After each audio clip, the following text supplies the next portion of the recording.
We are ready. Uh, Welcome to the May Spokane Real Estate and Mortgage Update. I'm trying not to vibrate the table with my big paws, but we're coming today from the Burrito House, which is fantastic. Had the pork chili verde. I had a chicken. It's supposed to be low carb, but it certainly wasn't low calorie because it was as big as my head, but it was really good. Looked like the same tortilla. So Exactly. yeah, but we're gonna update you on the real estate market for May for Spokane area. For May, our median sale price was 435. Yeah, 435,000, which is just sitting 1% less than the 440 median sale price May of 25. So if you guys remember and have watched every single one of these and committed everything we've said to memory, we started the year off under 400,000 for a median sale price. So fast forward 6 months, and honestly, the only thing that's changed is price. It's gone up, and I guess rates have gone Yeah, up. rates, I mean, would tend to go up. Some of the closings in May, people would have got in with rates locked before they kind of increased a little bit. But yeah, Yeah. We're seeing somewhat of a weird real estate market with regards to activity. I think week over week, it's hard to tell if you're in a buyer's market, a seller's market, or if it's continuing the trend, towards a balanced market. We saw closed sales for the month of May down 18% year over year. But then when we look at pending sales, which is our leading indicator, they're up 16% year over year. I think that, I mean, I would say the same thing if you're looking at loans. How many loans closed in May versus what you're expecting to close in June? They're certainly up. I mean, part of it could be because we're in to the summer buyers market. I mean, you and I are working with a client that could have closed a month ago, and they're waiting until school gets out because that's when they want to buy the new house. So Yeah. I think some of it's seasonal, and some of it's thing. It is the time people are buying homes. Yeah. I think the thing that continues to be the story in the market, and honestly, it's the same thing that created the shift, a couple years ago, is inventory is kind of a silent catalyst. We talk about it on our videos and all that stuff, but what people watch typically is price and rate. Inventory, in my opinion, is going to be the catalyst for a swing, whether it swings back to a seller's market or if we continue to trend towards a buyer's market. New listings we saw, those were up 2% year over year. The thing that I think is really interesting is the active inventory, which is the stuff that's come onto the market and does not have an offer by the end of the time period. So that's up almost 15% year over year. And absorption, which is the number of homes that go under contract during that period, is down 28% year over year.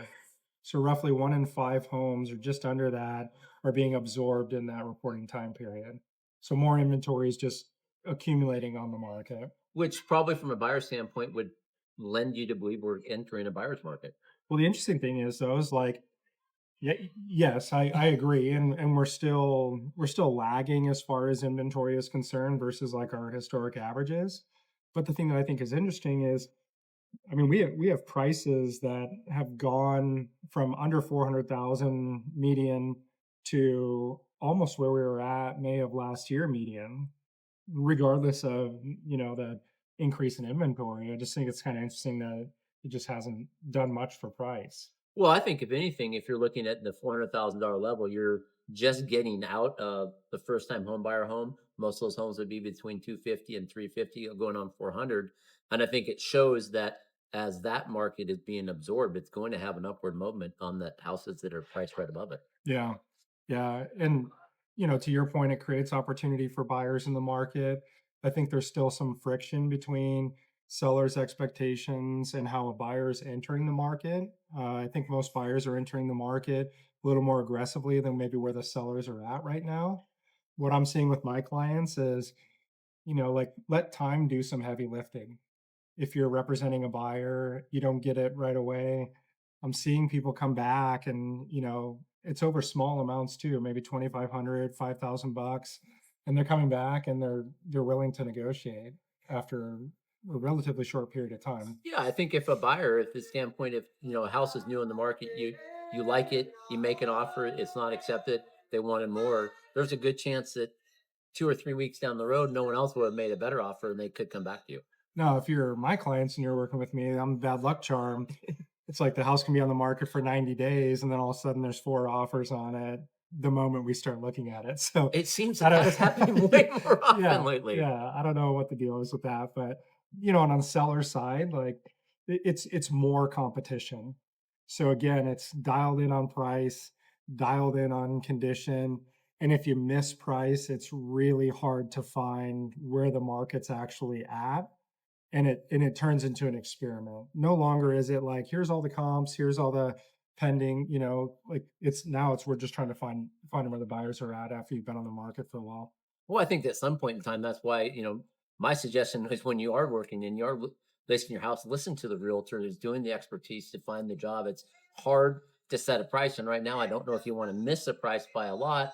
If you're overpriced by $50,000, it may sit longer than if you had just priced it right to begin with.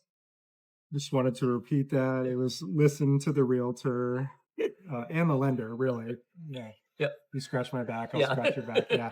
So anyway, that's the May market. For rates, If I keep hitting rates and oil or follow each other. Currently, oil is, as of today, is above $90 a barrel.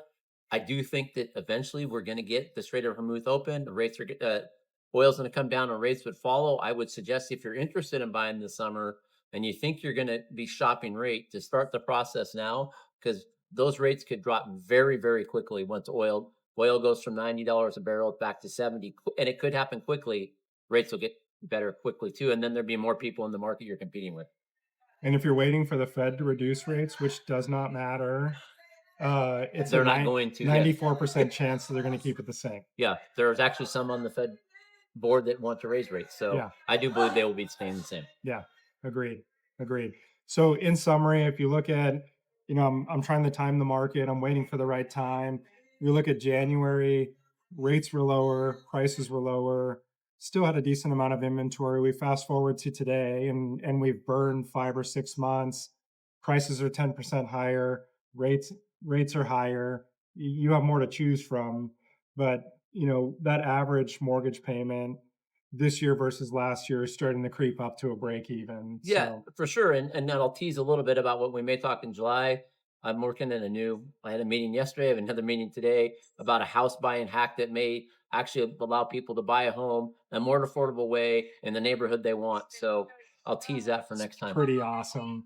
First I've heard of it, and I'm pretty excited about it. So we'll talk about that next month though, so you actually watch it.